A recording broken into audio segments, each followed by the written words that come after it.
Ayoko lang talaga maglagay ng ano kasi iba-ibang klase ang tao eh. Dapat ka maglalagay ng isang age base doon sa pinagmitingan sa isang mga grupo ng tao na i-decide mo yung pangkalahatan. Wouldn't mind na maaga mag-retire basta nakapag-ipon ka na.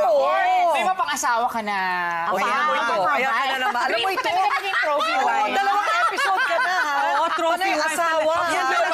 Ayoko maglagay ng ng age kasi doon nga sa mga application, di ba naiinis ako pag may looking for 18 to 35 years old. May Paano ganon? ko nag-36? Talaga? Pwede ba mga ganon? Acceptable bang sabihin semi-retired?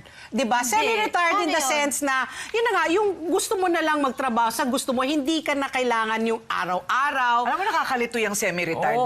Pero naririnig ko yun eh, di ba? So either you're working or you're not. No, when you say kasi semi-retired, parakit-rakit na lang. Ayoko lang talaga maglagay ng kasi iba-ibang klase ang tao eh. Dapat ka maglalagay ng isang age base doon sa pinagmitingan sa isang mga grupo ng tao na i-decide mo yung pangkalahatan. Kasi ibang physical dapat ko. optional. Ibang pag nalagay mo ng 56, batas na yan. I think in this country, like in many countries all over the world, hindi yung boredom ng pinag-uusapan or self-worth, financial need. Okay, financial need. At kung kaya pa niyang kumita, paano mo pagkakait yun kung hindi kakayanin ng kinikita ng buong pamilya? Hindi bali kung mayaman ng bansa natin na pwedeng bigyan ng pensyon lahat ng mga retirado. Ito may sasabihin akong controversial If you're a private citizen, SSS, di ba? Magkano na yung pinakamataas na pensyon kada buwan? 15,000 yata. Eh, magkano na ngayon ang maintenance? Yung pinakamababa yata is like 5 or 6,000. So, kung mabubuhay ka doon, parang ang hirap. Lalo na kumita ka doble dati, biglang bababa yung lifestyle mo, ang hirap. Ito ang controversial.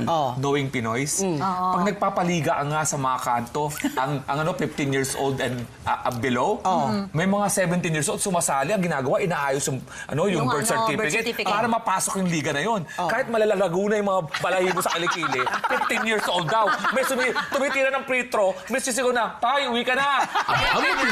Alam nyo, pag nilagay nyo ng 56 years old dyan, maraming mga Pinoy ang gagawa ng paraan para mabago yung birth certificate nila to continue working. Do you want that na magkakaroon? So bakit pinag-uusapan pa sa Kongreso ngayon yung pagpapababa from 60 to 56? Kasi para makuha na yung pensyon. Ganun siguro, Pensyon at saka right? kasi daw normally marami sa mga Pilipino nagkakasakit na pagdating ng 60. So parang pag 56, at least meron ka pang mga ilang taon para ma-enjoy mo yung pamilya mo. Dapat siguro tama si Alex, optional. Meron pang assessment. Oo, dapat mental and physical, kaya pa. Kasi may mga kilala akong 44, hindi na kaya eh. Ang tanong, sa laki ba ng pensyon, ma-enjoy ba? Ang tanong, sa laki ba ng pensyon na makukuha, ma-enjoy ba talaga? Ayan na, isa pa yun. Ma-enjoy ba talaga? Pero pambalanse lang, meron namang panukala din para tanggalin na ang retirement age altogether. Ako, I'm all for that. I'm for that also. With assessment.